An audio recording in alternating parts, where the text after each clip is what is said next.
Innal hamdalillah nahmaduhu wa nasta'inuhu wa nastaghfiruh wa na'udzu billahi min shururi anfusina wa min sayyiati a'malina. May yahdihillahu fala mudilla lahu wa may yudlilhu fala hadiyalah. Asyhadu an la ilaha illallah wa asyhadu anna Muhammadan abduhu wa rasuluhu la nabiyya wa la rasula ba'dah. Allahumma salli wa sallim wa barik wa an'im ala nabiyyina Muhammad wa ala alihi wa sahbihi wa man sara ala nahjihi wa man jahada bi jihadihi wa ihtada bi haddihi wa istanna bi sunnatihi wa tamassaka biha ila yaumil mi'ad, amma ba'd. Ya ayyuhalladzina amanu taqullaha haqqa tuqatih wa la tamutunna illa wa antum muslimun. Ya ayyuhan nasu taqu rabbakumul ladzi khalaqakum min nafsin wahidah wa khalaqa minha zawjaha wa bassa minhuma rijalan katsiran wa nisaa'a wattaqullaha alladzi tasaaluna bihi wal arham innallaha kana 'alaikum raqiba. Ya ayyuhalladzina amanu taqullaha wa qulu qawlan sadida yuslih lakum a'malakum wa yaghfir lakum dhunubakum wa man yuti'illaha wa rasulahu faqad faza fawzan 'azima, amma ba'd. Fa inna ahsanal kalami kitabullah wa khairal haddi wa qila wa khairal huda huda Muhammadin sallallahu alaihi wasallam wa syarral umuri muhdatsatuha fa inna kulla muhdatsatin bid'ah wa inna kulla bid'atin fid dini dalalah wa kulla dalalatin finnar. Ay kama qala rasuluna sallallahu alaihi wasallam, tsumma amma ba'd. Bapak-bapak sidang jamaah salat maghrib rahimani wa rahimakumullahu taala jami'a. Yang pertama dan ini yang paling utama, mari sejenak kita memanjatkan puji dan syukur kehadirat Allah Subhanahu wa taala, yang mana sampai pada sore hari yang sangat berbahagia ini Allah Subhanahu wa taala masih senantiasa memberikan kepada kita berbagai macam karunia dan kenikmatannya. Di antaranya nikmat kesehatan, nikmat kesempatan dan waktu luang. Dan yang terbesar adalah nikmat Islam, nikmat iman, nikmat taufik, nikmat hidayah, nikmat sunnah, serta nikmat tauhid. Sehingga dengan seluruh nikmat inilah kita sampai pada detik ini masih bisa melaksanakan berbagai macam bentuk ketaatan kepada Allah Subhanahu wa taala. Masih bisa melaksanakan sunnah-sunnah Nabi kita yang mulia sallallahu alaihi wasallam.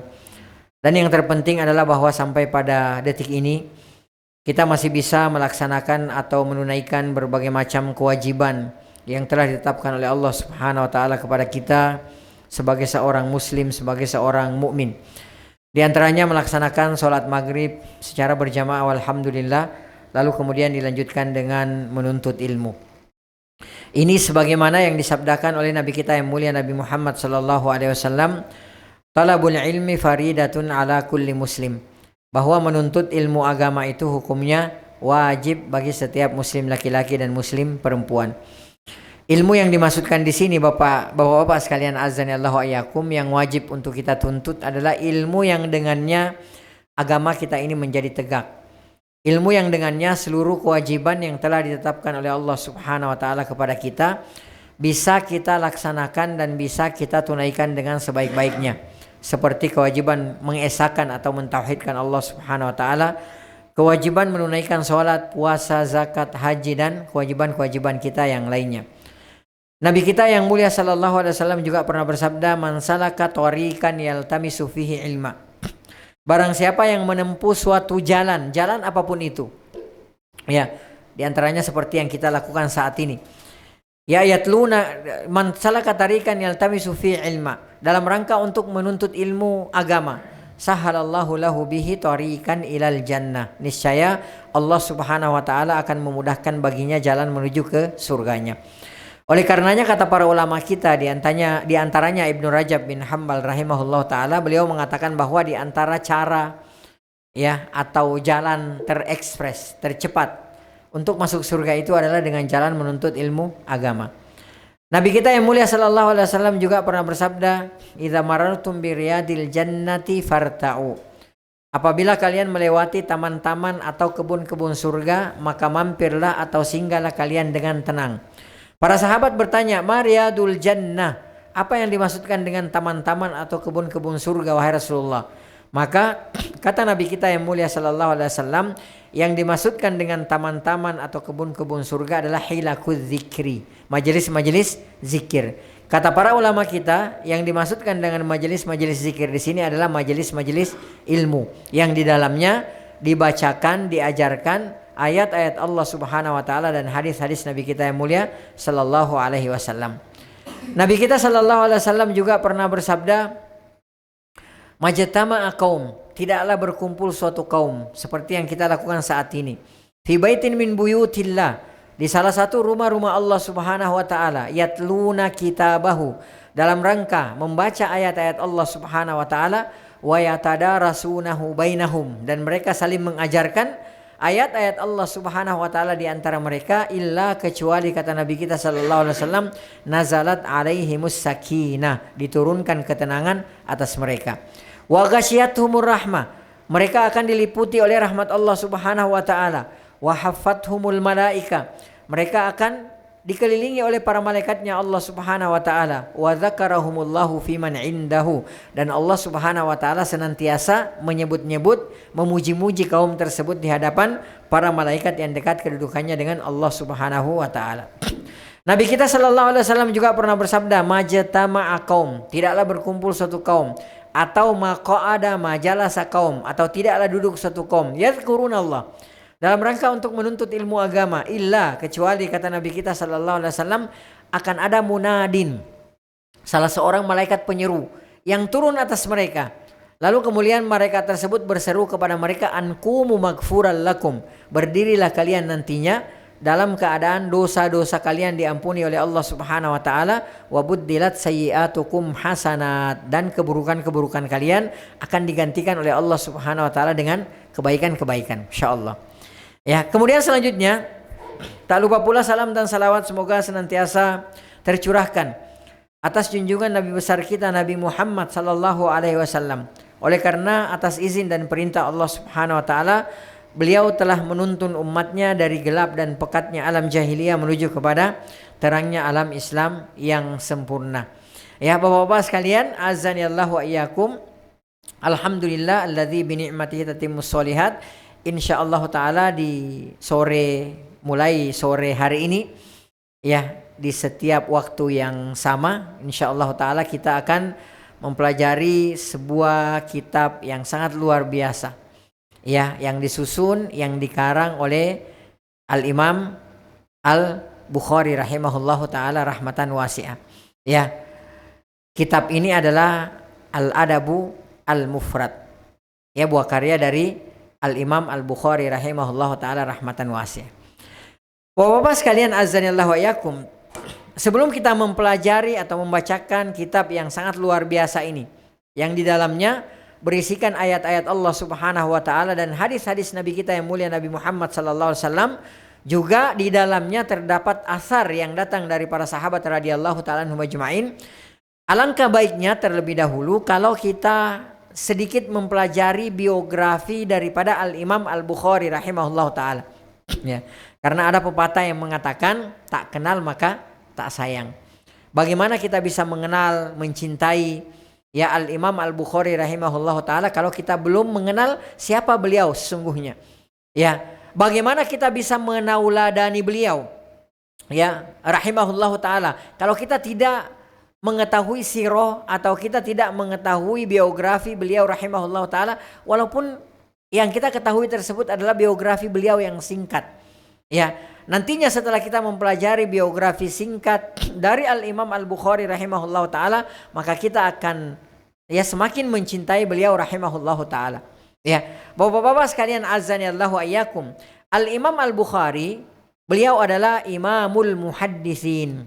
Ya, imamnya, penghulunya para ulama ahli hadis. Ya, dan bapak-bapak mungkin juga sudah biasa mendengarkan siapa Al-Imam Al-Bukhari rahimahullah ta'ala. Ya, di sore hari ini insyaallah ta'ala kita akan lebih mengenal lagi siapa Al-Imam Al-Bukhari rahimahullah ta'ala.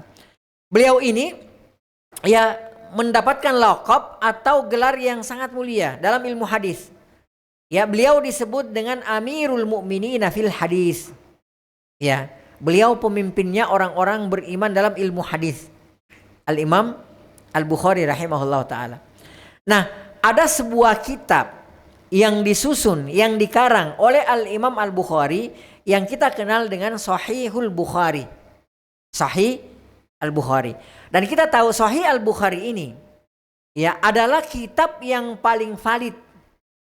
Ya, kitab yang paling otentik.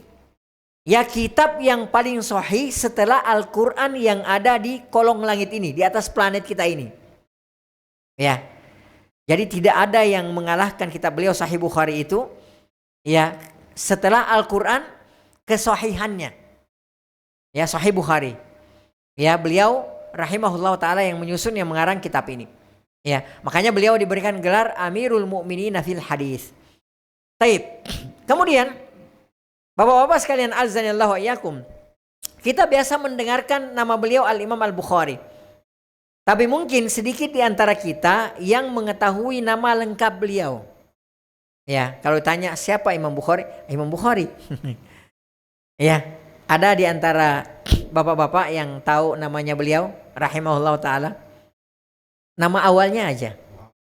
Muhammad, Masya Allah. Ya. Jadi nama beliau itu adalah Muhammad bin Ismail bin Ibrahim bin Al-Mughirah bin Bardizbah Al-Ju'fi Al-Bukhari rahimahullah ta'ala rahmatan wasi'ah. Ya, jadi nama beliau itu adalah Muhammad bin Ismail bin Ibrahim. Jadi nama beliau adalah Muhammad, nama ayah beliau adalah Ismail, nama kakek beliau adalah Ibrahim. Ya. Al-Imam Al-Bukhari rahimahullah ta'ala, ya, beliau ini lahir di beliau lahir di salah satu tempat namanya Bukhara. Ya, makanya nama beliau yang masyhur kita ketahui itu adalah Al-Bukhari. Ya, karena disandarkan kepada satu tempat namanya apa? Bukhara. Ya, Bukhara sekarang itu kalau negara sekarang itu adalah Uzbekistan. Ya, Uzbekistan, Asia Tengah. Ya, jadi satu tempat namanya Bukhara. Karena beliau dilahirkan di Bukhara, akhirnya beliau dinisbatkan kepada Bukhara, jadilah Al-Bukhari. Sama dengan Al-Imam ya An-Nawawi rahimahullahu taala. Ya. Jadi beliau lahir di satu tempat namanya Nawa. Ya, karena beliau lahir di Nawa, maka beliau pun disandarkan kepada tempat yang namanya Nawa, jadi An-Nawawi. Ya, sama kalau misalnya bapak-bapak ada orang Betawi, ya, orang Betawi banyak di sini. Disandarkan kepada Betawi, jadi misalnya namanya Zaid, misalnya Zaid Al-Batawi. Ya, kalau saya orang Bugis, sandarkan diri saya ke Bugis, Amrullah Al-Bugisi gitu, seperti itu. Ya, orang Jawa misalnya ya Abdullah Al-Jawi. Jadi disandarkan penisbatan. Nah, ini yang kita kenal selama ini. Ya, Al-Bukhari, Imam Al-Bukhari. Tapi nama lengkapnya sekali lagi adalah Muhammad bin Ismail bin Ibrahim bin Al-Mughirah bin Bardizbah Al-Ju'fi Al-Bukhari rahimahullah ta'ala rahmatan wasi'ah. Ya. Kunyanya beliau adalah Abu Abdillah. Jadi paling tidak tahu nama beliau itu siapa? Muhammad Al-Bukhari. Paling tidak seperti itu. Ya. Baik.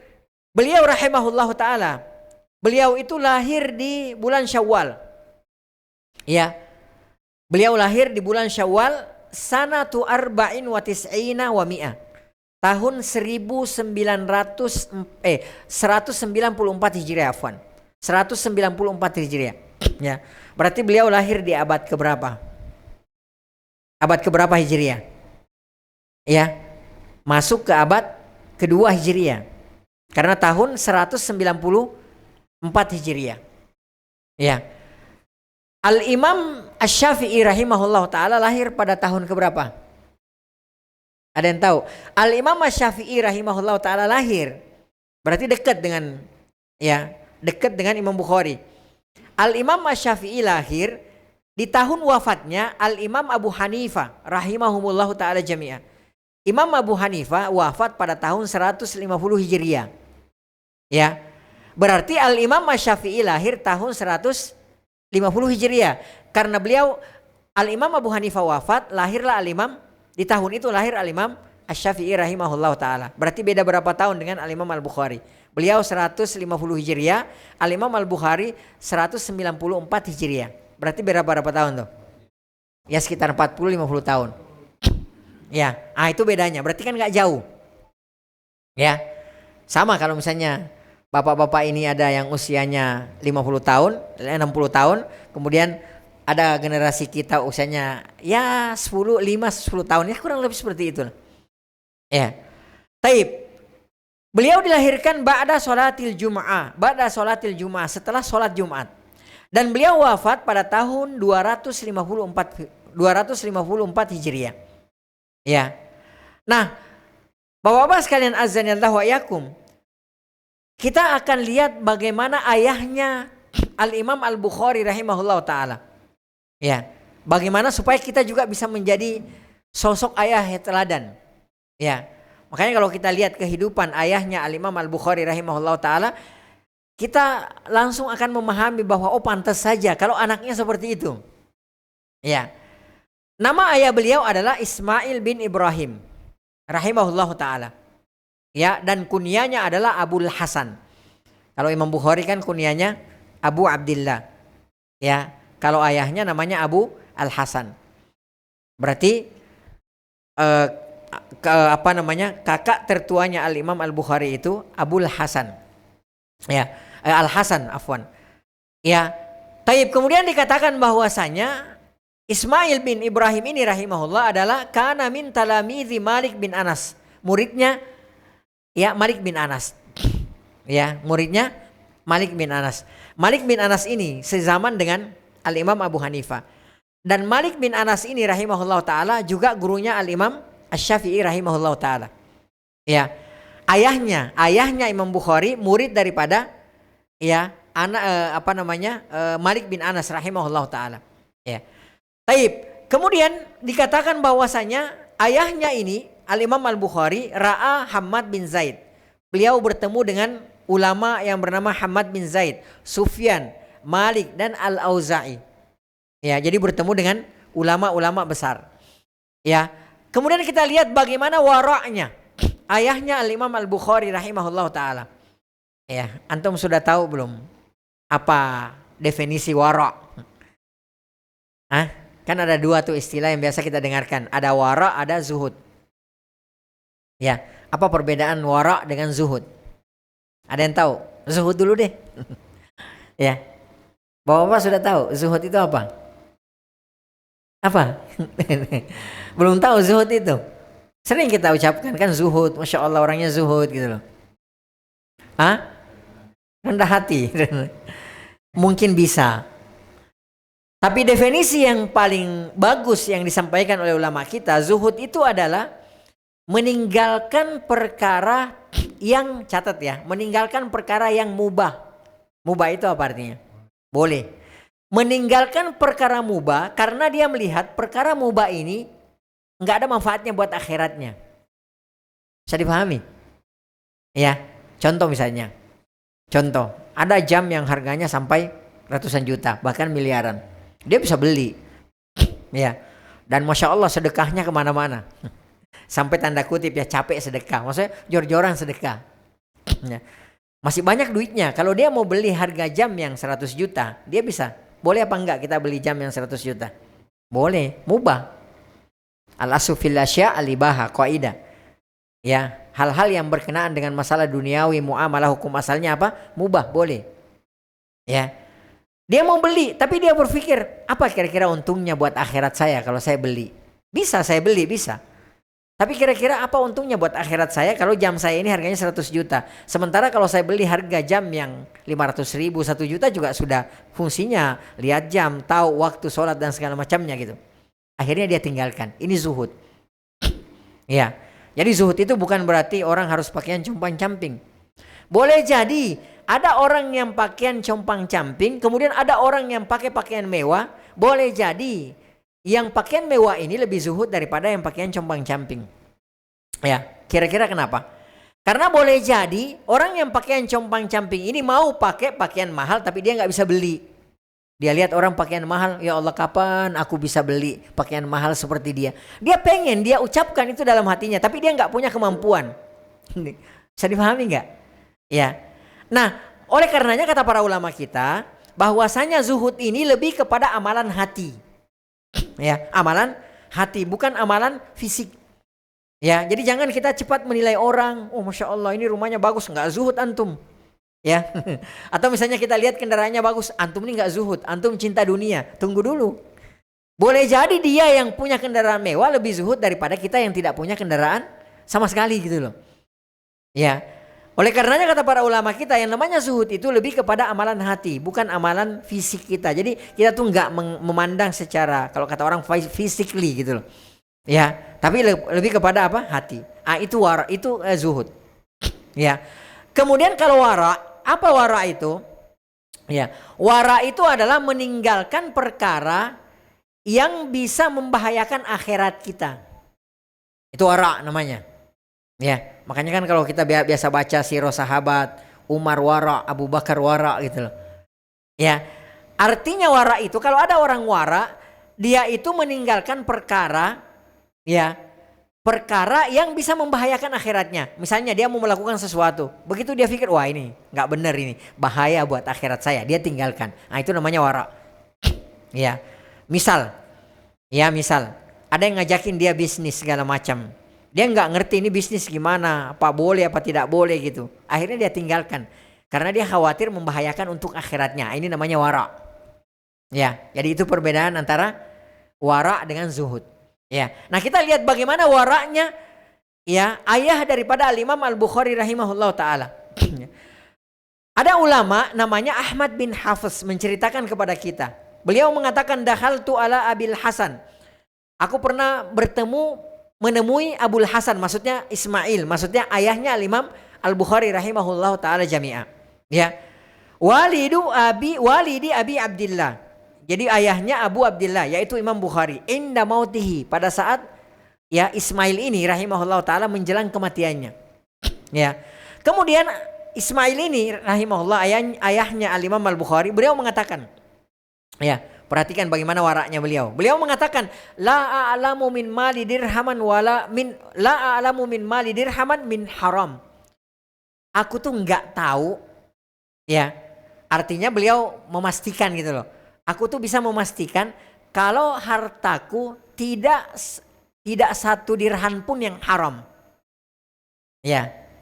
Kira-kira kita bisa memastikan begitu enggak? Kita berani enggak mengatakan begitu? Ya. Tapi bukan sekedar klaim loh, benar.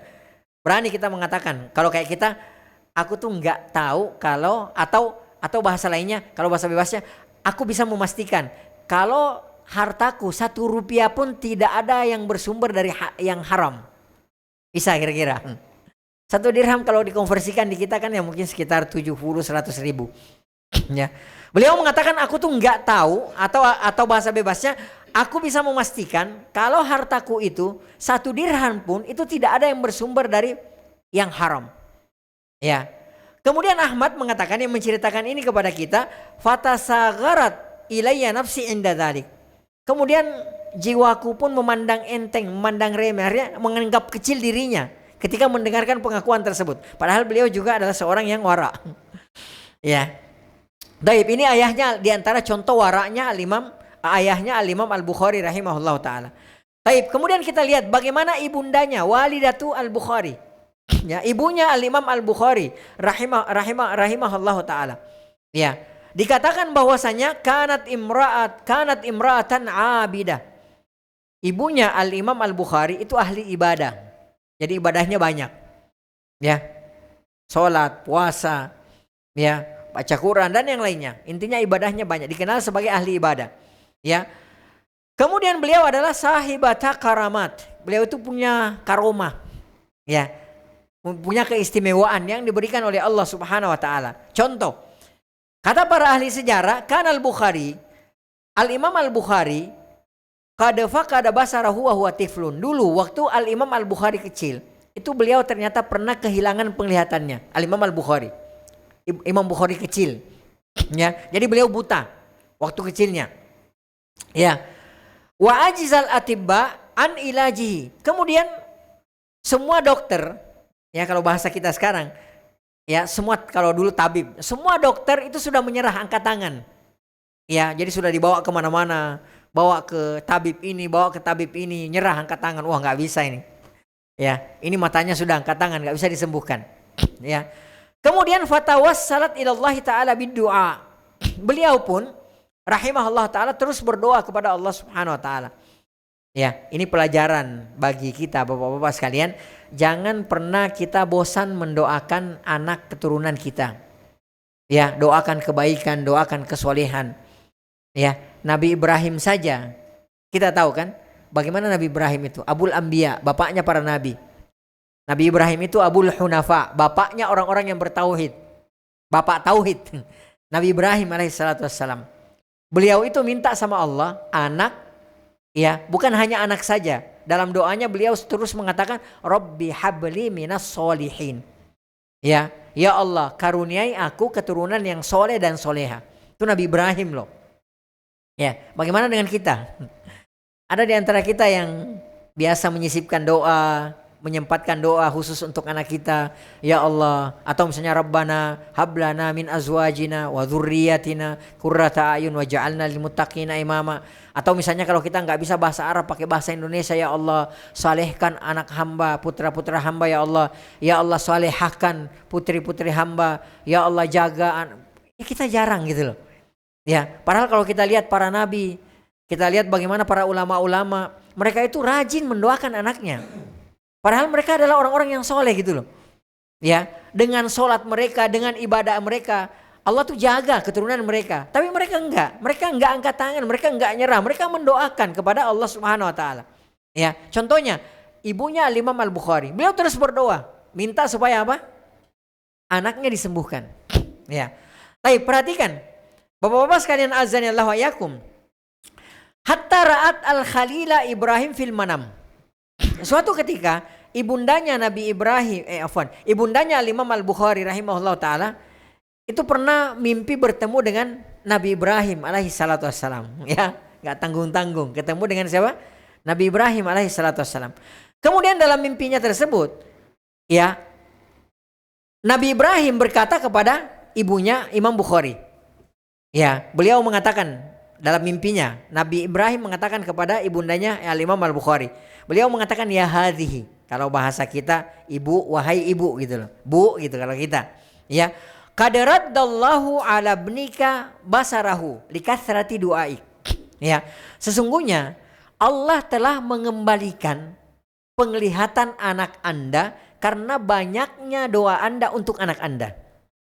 Ya, itu mimpi malamnya. Ketemu dengan Nabi Ibrahim.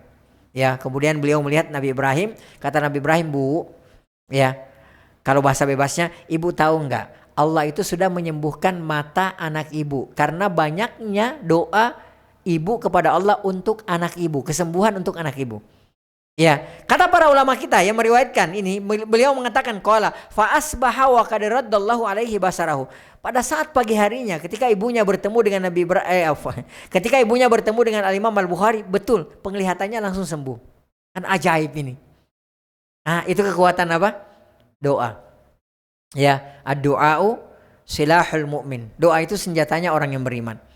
Dan kata Nabi kita sallallahu alaihi wasallam, salasu da'awat mustajabah la syakka fihinna. Ada 3 doa yang kata Nabi kita sallallahu alaihi wasallam pasti mustajab.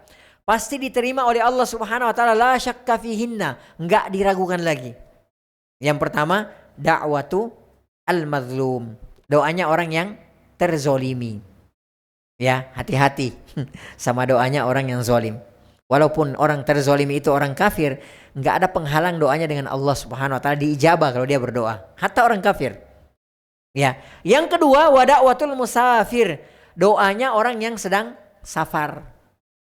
Ya. Yang ketiga, da'watul walid. Ada riwayat yang mengatakan da'watul walid liwaladihi. Ada riwayat yang mengatakan da'watul walid ala waladihi. Apa perbedaannya? Kalau da'watul walid liwaladihi, dakwah orang tua kepada anaknya itu doa kebaikan. Tapi kalau da'watul walid ala waladihi itu doa keburukan. Dan keduanya diijabah oleh Allah Subhanahu wa taala. Ya, hati-hati. Ya, makanya jangan sampai ya anak kita misalnya kita saking sebelnya, saking jengkelnya, Kamu nih nakal, bandel kamu. Beneran kan? Di belakang hari anak kita bener-bener badung, bebel. Karena kita sendiri yang doakan. Gitu. Hati-hati. Ya, kalau bahasa orang, bahasa ya, bertuah. Omongan orang tua ini kepada anaknya. Baik itu perkataan baik ataupun buruk. Makanya hati-hati. Jangan sembarang berucap untuk anak kita. Ya, bapak-bapak pernah dengar nggak kisahnya Abdurrahman? Ya, Abdurrahman As-Sudais. Hafizahullah ta'ala. Pernah dengar? Ya, As-Sudais. Hafizahullah ta'ala. Presidennya Masjidil Haram dan Masjid Nabawi. Ya, beliau presidennya. Dua masjid ini. Ya, beliau yang di bawah beliau semuanya ini. Kedua masjid ini. Imam besar, bukan hanya imam besar saja. Ternyata dulu waktu kecil itu ada kisahnya. Luar biasa. Ya, beliau waktu masih As-Sudais kecil, hafizahullah, biasalah anak-anak orang Arab bandel. Anak-anak sana kan gitu ya. Kalau anak-anak antum bandel, lihat aja anak orang Arab. Ya, mungkin antum langsung bilang begini, alhamdulillah anak saya tidak sebandel itu gitu loh. Ya, kalau mereka ngeprank, kalau antum lihat, itu nggak main-main, sampai-sampai nyawa taruhannya kadang-kadang. Kalau mereka ngeprank teman-temannya itu. Ya. Jadi ibunya tuh bikin acara, kayak bikin makanan apa segala macam, datanglah Sudais kecil, hafizahullah, diacak-acak semuanya. Ya, kalau kayak kita kan mungkin udah dicubit tuh anak kita, sudah dimaki-maki. Apalagi kalau ibu-ibu tuh capek-capek seharian, datang anaknya berantakin, maki-maki, bandel kamu, beneran di belakang hari anak kita bandel. Ya. Apa kata ibunya As-Sudais hafizahullah ta'ala? Beliau marah, sebagai manusia tuh marah, apalagi wanita capek sudah rapiin dari pagi sampai siang, capek gitu loh. Ya, kemudian beliau mengatakan, kamu pergi sana ke Masjidil Haram. Semoga nanti kamu jadi imam besar di Masjidil Haram. Terbukti nggak? Terbukti. Bukan hanya imam besar saja. Presidennya dua masjid. Masjidil Haram dan Masjid Nabawi. Ini dua orang tua. Makanya selalu doakan anak kita dengan apa? Kebaikan. Dan jangan sampai kita mendoakan keburukan untuk anak kita. Hati-hati. Ya. Taib. Selanjutnya, bapak-bapak sekalian azanillahu ayyakum, kita lihat. Berapa jumlah gurunya Al-Imam Al-Bukhari rahimahullah ta'ala? Guru kita ada berapa? 1, 2. Ada di antara kita kadang-kadang tuh gurunya cuma 1, 2, 3. Ya, nggak mau berguru. Ya, nggak mau berguru lagi gitu loh. Udah, saya cukup dengan itu saja gitu loh. Ya, antum lihat gurunya Al-Imam Al-Bukhari. Beliau mengatakan, ya, Muhammad bin Abi Hatim. Beliau mengatakan, Sami'tul Bukhari qabla mauti bi syahrin yaqul. Sebulan, kata Muhammad bin Abi Hatim rahimahullah, beliau mengatakan, aku tuh pernah mendengarkan Imam Bukhari sebulan sebelum meninggalnya itu berkata. Ya, beliau mengatakan, katabtu an alfin wa thamanina rajulan laisa fihin illa sahibah hadis. Aku tuh mencatat hadis dari guru dari 1000 ya 80 guru. Ya, jadi gurunya beliau berapa? 1080 orang. Kita berapa guru kita? 1080. Ya, kemudian beliau mengatakan laisa fihim illa sahibah hadis. Semuanya ahli hadis. Ya. Jadi 1080 itu semuanya ahli hadis. Kanu yakulun. Kemudian beliau mengatakan, keyakinan mereka, ya, mereka semua guru-guru saya tersebut, 1080 orang tersebut, mereka semua itu meyakini, berkata bahwa al-imanu qaulun wa amal. Ya, yang namanya iman itu adalah perkataan dan amal. Ya, jadi harus selaras. Perkataan dan amal. Ya, yazidu wa yanqus, dan yang namanya keimanan itu fluktuatif kata beliau. Ya, bisa bertambah, bisa berkurang. Yazidu bitta'a, keimanan itu bisa bertambah dengan ketaatan yang kita lakukan, wa yanqus bil ma'siyah, dia akan berkurang dari maksiat yang kita lakukan. Ya, itu kata beliau rahimahullah taala. Jadi pelajarannya ya sudah, perbanyak guru kita. Yang penting kita tahu bahwasanya guru kita itu benar, ya, berada di atas manhaj salaf, ya, memahami Al-Quran dan hadis sesuai dengan pemahaman salaf kita, sudah berguru kepada beliau, ya, seperti itu. Taib.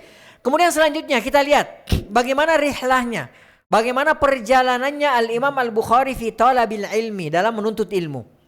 Ya, kalau kita nuntut ilmu ya sejauhnya di mana itu juga sudah ngeluh. Ya, ada saudara kita itu Masya Allah, saking semangatnya menuntut ilmu. Misalnya dari sini kajian, setelah itu dia tahu di Senen ada kajian, dia lari lagi ke Senen. Setelah dari Senen di Jatinegara dia tahu ada kajian, dia lari dari Jatinegara. Ada seperti itu saudara kita Masya Allah, semangat menuntut ilmu. Ya, dan kita sudah tahu ya bagaimana keutamaan daripada menuntut ilmu, termasuk hadis-hadis di mukadimah tadi yang kita bacakan. Ya, taib. Dikatakan rahal al-Bukhari ila Makkah. Beliau itu pernah menuntut ilmu ke Mekah. Bayangkan berapa jaraknya tuh. Dari Bukhara Uzbek ke Mekah. Ya, waktu itu nggak ada pesawat, ya, nggak ada motor, nggak ada mobil. Cuma apa? Kalau tidak onta, kuda, keledai, jalan kaki. Ya, dan untuk perjalanan jauh biasanya mereka memakai apa? Onta. Ya, kalau tidak ada ontanya ya berarti apa? Jalan kaki. Ya, seperti itu. Kemudian wabalkhin ke Balah, wa Marwin ke Marwin, wa Naisabur ke Naisabur, warrayi dan Rayi, Baghdad wal Basra wal Kufa. Jadi Baghdad, Basra, Kufa sekarang negeri Irak. Waktu itu kan kota, ya, kota Baghdad sendiri, Basra sendiri, Kufa sendiri. Kalau sekarang itu negeri Irak, ya. Wal Madinah ke Madinah, ya. Wa Misra ke Mesir, wa Syam dan ke negeri Syam. Negeri Syam itu mencakup Palestina, Suria, Libanon, ya, Jordan dan daerah-daerah sekitarnya. Nah, itu negeri Syam. Kesanalah ya Imam Al-Bukhari menuntut ilmu. Bayangkan itulah jalan dari satu tempat ke tempat yang lain. Dan semangatnya mereka, para salaf kita menuntut ilmu ya seperti itu. Ya. Antum pernah dengar enggak kisahnya Jabir bin Abdullah radhiyallahu taala anhu, sahabat. Ya, Jabir bin Abdullah yang pada saat itu berada di Madinah, ya, sepeninggal Nabi kita Nabi Muhammad sallallahu alaihi wasallam. Beliau mendengarkan satu hadis. Ya, beliau mendengarkan satu hadis. Lalu kemudian diceritakan bahwasanya yang mendengarkan hadis ini langsung dari Nabi kita Nabi Muhammad sallallahu alaihi wasallam adalah Abdullah bin Unais. Sekarang ada di negeri Syam. Sahabat junior loh ini. Sahabat junior. Jabir bin Abdullah saat itu sahabat senior. Nah, Jabir bin Abdullah radhiyallahu taala anhu mendengarkan hadis, ya, bahwasanya hadis ini didengarkan langsung oleh Abdullah bin Unais, sahabat junior yang ada di negeri Syam. Ya, Bapak-bapak tahu apa yang terjadi? Jabir bin Abdullah radhiyallahu taala anhu langsung beli onta terbaik. Lalu kemudian dia bertolak dari Madinah menuju ke negeri Syam.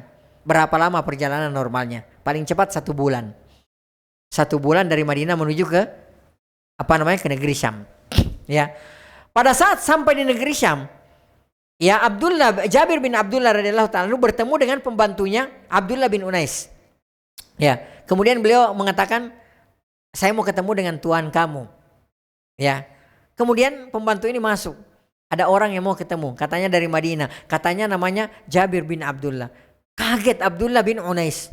Ya, beliau kaget luar biasa. Beliau langsung mengatakan, Jabir bin Abdullah, sahabatnya Nabi Muhammad SAW. Iya, katanya begitu.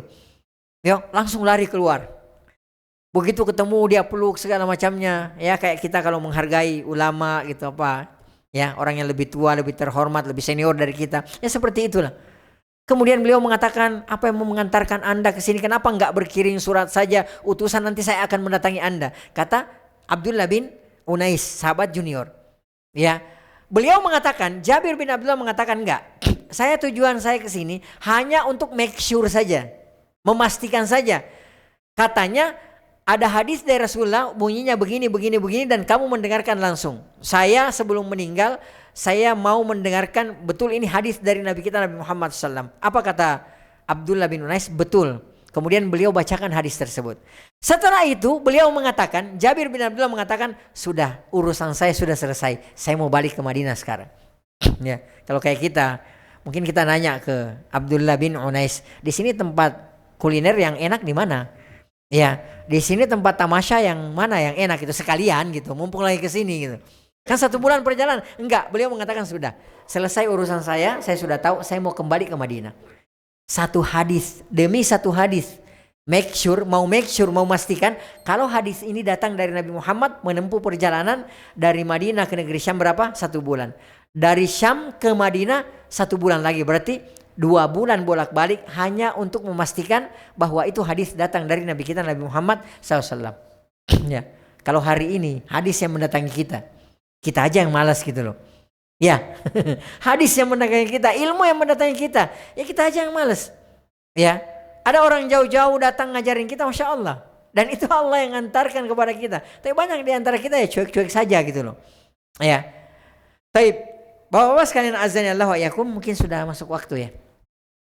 Belum, berapa menit lagi? Ya, 2 menitan lagi, kita lanjutkan sedikit ya. Ada ulama namanya Baqi bin Makhlad rahimahullah. Ya, beliau itu datang dari Andalus, Spanyol.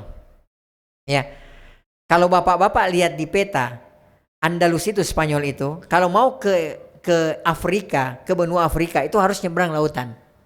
Bisa dipahami nggak? Ya, nyebrang lautan. Nah, beliau ini dari Spanyol datang ke, ya kalau tidak salah saat itu datang ke negeri Irak.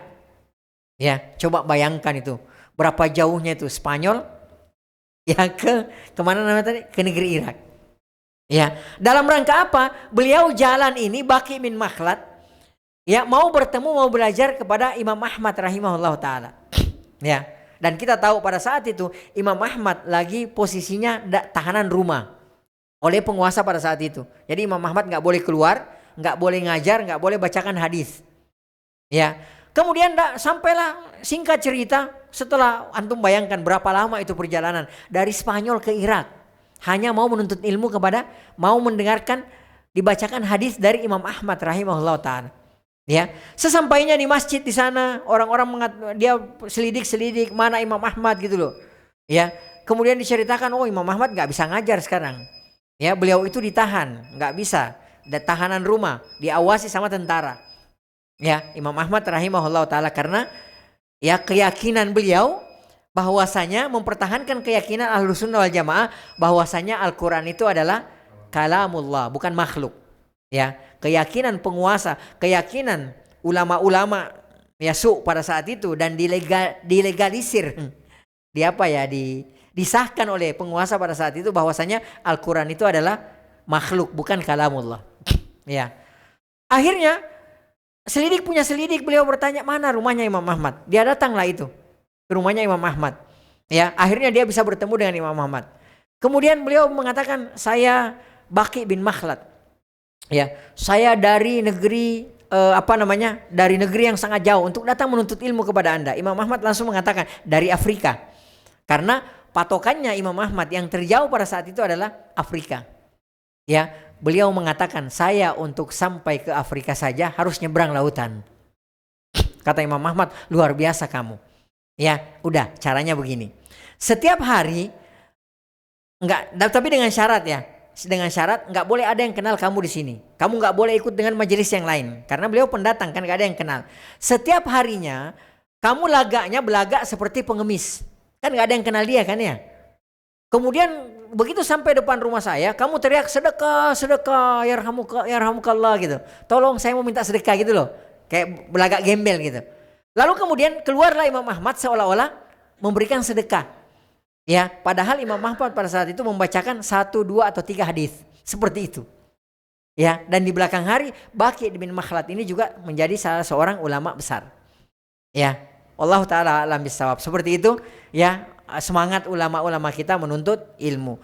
Baik, barakallahu fikum, kita mungkin azan dulu ya. Setelah azan kita lanjutkan sedikit. Baik, tafadhal.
أشهد أن لا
Allahu Akbar. Allahu Akbar. La ilaha illallah. La ilaha illallah. Allahumma shalli ala Muhammad. Kama shallaita. Allahumma barik ala Muhammad.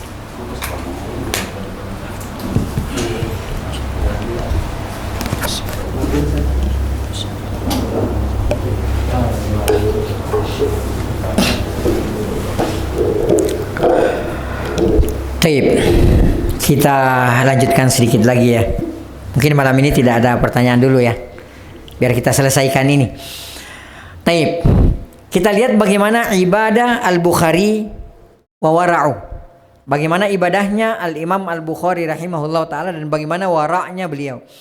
Ya, jadi beliau bukan hanya ahli hadis saja, tapi beliau juga ahlul amal. Ya, yang amalannya luar biasa. Taib, qala Musabbi bin Sa'id, berkata Musabbi bin Sa'id, kana Muhammad bin Ismail, adalah Muhammad bin Ismail, maksudnya Al-Imam Al-Bukhari rahimahullah. Ya, yakhtimu fi Ramadan fin nahari kulla yawmin khatmatan. Di bulan Ramadan khatam ya satu Quran. Ya, berarti kalau satu bulan berapa kali khatam? 30. Ya, setiap harinya khatam Al-Quran. Itu Al-Imam Al-Bukhari di bulan Ramadan. Ya, satu kali khatam. Kemudian dikatakan, ya itu di siang harinya ya, di siang harinya. Berarti dari pagi sampai sore. Ya. Kemudian dikatakan, wa yaqumu ba'da tarawih kulla salasi layalin bikhatma. Ya. Dan beliau itu kalau selesai sholat tarawih, beliau qiyamul lail lagi. Itu setiap 3 hari itu khatam, membaca Al-Quran. Ya, jadi hanya butuh 3 malam untuk menghatamkan Al-Quran ketika beliau qiyamul lail di bulan Ramadan. Berarti ya per malam itu berapa juz? 1 juz. 10 juz afwan. Ya 10 juz. Ya 3 hari berarti 30 juz. Ya. Kemudian perhatikan, Al-Imam Al-Bukhari, beliau pernah mengatakan, arju an alqallah, aku tuh berharap bertemu dengan Allah Subhanahu wa taala nantinya. Wala yuhasibuni anni igtabtu ahadan. Enggak ada satu orang pun yang menuntut aku karena aku menggibahi orang. Ya. Rumpiin orang. Ya, ngejelekin orang, menggibahin orang. Ya, kalau kayak kita sudah berapa orang yang sudah kita gibahi. Ya, beliau mengatakan aku tuh berharap nantinya ketemu dengan Allah dalam keadaan gak ada orang yang menuntut aku karena dulu pernah aku gibahin. Ya. Kemudian beliau juga mengatakan, ya, magetabtu ahadan qattu. Aku tuh gak pernah menggibahi seorang pun. Munzu alimtu annal ghibata tadurru ahlaha. Sejak aku tahu kalau ghibah itu membahayakan orang yang berghibah. Ya. Jadi beliau memastikan ini wara. Ya, aku tuh nggak pernah lagi menggibahi orang sejak aku tahu bahwasanya gibah itu berbahaya bagi orang yang bergibah. Ya. Kemudian Al-Firabri rahimahullah taala mengatakan, ya, ulama, ya, beliau mengatakan ra'aitun nabiyya sallallahu alaihi wasallam fin naum. Aku tuh pernah bermimpi bertemu dengan Nabi Muhammad sallallahu alaihi wasallam dalam tidurku. Ya. Orang kalau bermimpi bertemu dengan Nabi Muhammad, ya, misalnya ada seseorang bermimpi bertemu dengan Nabi Muhammad, maka betul itu Nabi Muhammad SAW.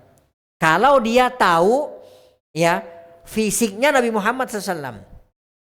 Ya, karena Nabi kita SAW mengatakan man ra'ani fil manam faqad ra'ani. Siapa yang melihat aku, bermimpi bertemu dengan aku, faqad ra'ani, maka sesungguhnya betul-betul dia telah melihat aku. Fa inna syaitana la yatamassalu bi, karena syaitan tuh enggak mungkin menyerupai aku. Ya. Syaitan, Nabi Muhammad sudah jamin, syaitan tidak bisa menyerupai Nabi Muhammad sallallahu alaihi wasallam. Tapi syaitan bisa mengaku-ngaku kalau itu Nabi Muhammad sallallahu alaihi wasallam. Kira-kira siapa yang bisa dibohongi? Yang bisa dibohongi yang enggak tahu, yang enggak pernah ketemu dengan Nabi Muhammad sallallahu alaihi wasallam, Sudahlah nggak pernah ketemu Nabi Muhammad, dia nggak tahu bagaimana Nabi Muhammad itu, bagaimana mukanya, bagaimana matanya, bagaimana rambutnya. Makanya kan kadang-kadang orang cerita kan, ya aku tuh mimpi tahu ketemu dengan Nabi Muhammad. Ditanya gimana Nabi Muhammad, rambutnya putih semua, jalannya bungkuk, bohong, itu setan. Ya, karena Nabi Muhammad itu tidak seperti itu. Ya, Nabi Muhammad itu ketika meninggal dunia nggak lebih dari 20 helai di rambut dan di jenggotnya, ubannya. Jadi kalau misalnya antum bermimpi ketemu Nabi Muhammad ubanan, bukan fix, itu bukan Nabi Muhammad. Tapi itu apa? Setan yang mengaku-ngaku sebagai Nabi Muhammad sallallahu alaihi wasallam. Ya, seperti itu. Nah, ini Al-Firabri rahimahullah taala, beliau mengatakan bahwasanya ra'aitun nabiyya sallallahu alaihi wasallam fil naum. Aku tuh bermimpi bertemu Nabi Muhammad dalam tidurku. Faqala, lalu kemudian Nabi Muhammad bertanya kepadaku, kata Al-Firabri, ya, aina turid? Wahai Al-Firabri, kamu mau kemana? Kata Nabi kita SAW. Ya, fakultu, Al-Firabri mengatakan, aku menjawab, uridu Muhammad bin Ismail Al-Bukhari. Aku tuh mau berguru ke rumahnya Imam Bukhari, ya Rasulullah. Apa kata Nabi kita SAW? Akri'hu minnis salam. Kalau begitu sampaikan salamku pada Imam Bukhari. Insya Allah. Wajar nggak? Wajar, penjaga hadis Nabi Muhammad SAW. Kita apa? Ya, makanya jangan heran kalau kita pengen mimpi ketemu Nabi Muhammad tapi enggak ketemu dengan Nabi Muhammad sallallahu alaihi wasallam. Wallahu taala alam bisawab. Sebenarnya masih panjang ya. Cuma ya paling tidak kita sudah tahu lah secara sepintas mungkin ya, sekilas siapa Al-Imam Al-Bukhari rahimahullahu taala, dan insyaallah taala pada pertemuan berikutnya ya semoga Allah mudahkan kita akan masuk ke kitab Al-Adabu Al-Mufrad ya. Wabillahi wahdahu at-taufiq. Ya, terima kasih banyak atas perhatian Bapak-bapak sekalian. Barakallahu fikum, zadakumullahu hirsa wa ilma. Mohon maaf jika ada yang salah atau ada yang kurang.